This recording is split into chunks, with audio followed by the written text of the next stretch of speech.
be convicted that you solve one single problem and you give somebody a transformation. I think that's good.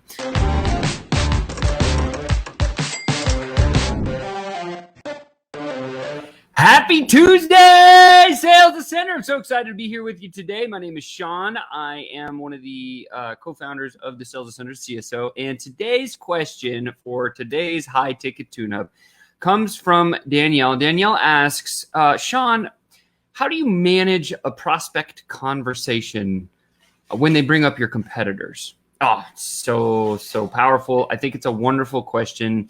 And this should be, or could be, part of an everyday conversation that you have with your prospects. Typically, I would never bring this up. I would allow them to kind of seep out, especially when you're doing, within the sales conversation, there's several different portions of it, right? We always have a checklist. We have questions that we ask. And when we get past the kind of the pain portion of it and we understand how the budget's going to work with time, energy, money, sweat, blood, and tears, then we get into something called the buying process. And during the buying process part of the conversation, you can always ask, hey, look, like you're going to make an investment to make this change and create this transformation for yourself. What's the research that you've done? Have you checked out your competitors? What are they saying? What are the things that drew you to them? It's totally fine to have that conversation and just ask to learn, to get kind of a feel of who they're speaking about and looking at. And it gives you the market knowledge to be able to say, okay, cool. They said this person, this person, this person. I don't know these two out of these three. I'm going to go do some research. So let's say now you've done that part of the conversation and you're into the next part where you say they come up and they like literally are trying to battle you against one of your competitors. Here's the answer, right? So the answer to this question is, how do you manage a prospect conversation around competition? Research your competitor. Figure out what their value proposition is. They're what you call the USP, the universal selling proposition that they have. And understand why they're effective and why they've been having success and who the typical client is that would be a good fit for them. The reason you want to know that is so that you know how to defend yourself against it or to guide the conversation in a way that's truly going to benefit not only your client, but also yourself and grow your business. Now, a lot of the time, you got to remember that they might not be a good fit for you. In every sales conversation, I always talk about focus on disqualifying them from working with you instead of qualifying them to work with you. Now, why do I say disqualify all the time? Because when you disqualify somebody, you've already set yourself a parameter and a standard to where you got to see if that person can get into your system. Now, if you're qualifying somebody to work with you, literally the whole entire mental game of this means that your shields or your bars are dropped and you're literally, if they can breathe and you can qualify them, then they're going to be a fit.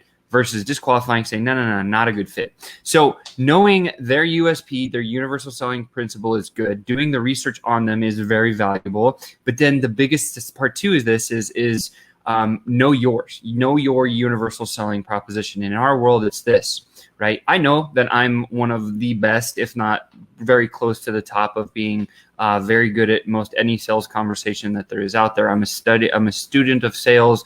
I love it so much. It's my passion and I'm really good at it. And I focus a lot of my time learning and keeping my energy there. However, that's not the thing. Our universal selling property and the way we found this was through trial and error and going through years and years of working with high ticket clients was a lot of people have a problem putting perfectly qualified opportunity on their calendar. Now, there's a lot of companies out there that I know are great at lead gen. I know they're great at like marketing and automation with funnels. I know they're amazing at SEO or paid advertising. And maybe you listening to this, you're good at that stuff too. And that's awesome. And I love that. The result or the transformation that you are giving to your client or your prospect is going to be, here's a whole bunch of leads. Well, leads are great, and it definitely starts to build a tribe and form some things, but those leads, if they don't get on your calendar, are not going to be reflected in your bank account. So the one universal selling principle that I know that we have that we're just bulletproof at is we know how to flood a sales calendar with perfect potential prospects. And that is our USP. That's separate from any other company that says, hey, I can get you as many leads as you want. Leads are great. Like I said, I love them. We want to get as many as possible. But if they're not getting put on my calendar, then there's no way that I'm going to be able to do any kind of conversion. And so that is the biggest difference. So like when somebody brings competitor up to me, I'll say, great, what do they focus on? What are they good at? And then I'll say, okay, that's awesome. Let me talk to you about maybe have they helped you put anything on the calendar, or they leave that up to you? Oh, there's a gap there. Great. That's what I'm an expert at. And then having conviction to be able to share that with somebody is definitely the secret to success. So the question is, Danielle asks, how do you manage a prospect conversation about your competitors? And my answer is very simply saying, oh, I'm glad that you're doing the research. You should be doing the research. I've done the research too.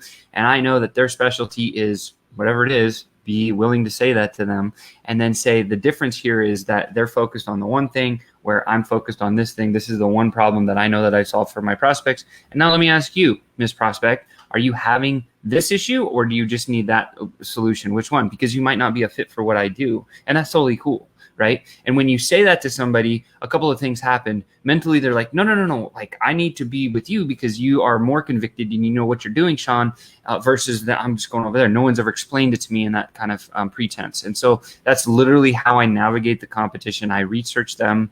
I know what our universal selling proposition is that's different from what everyone else does.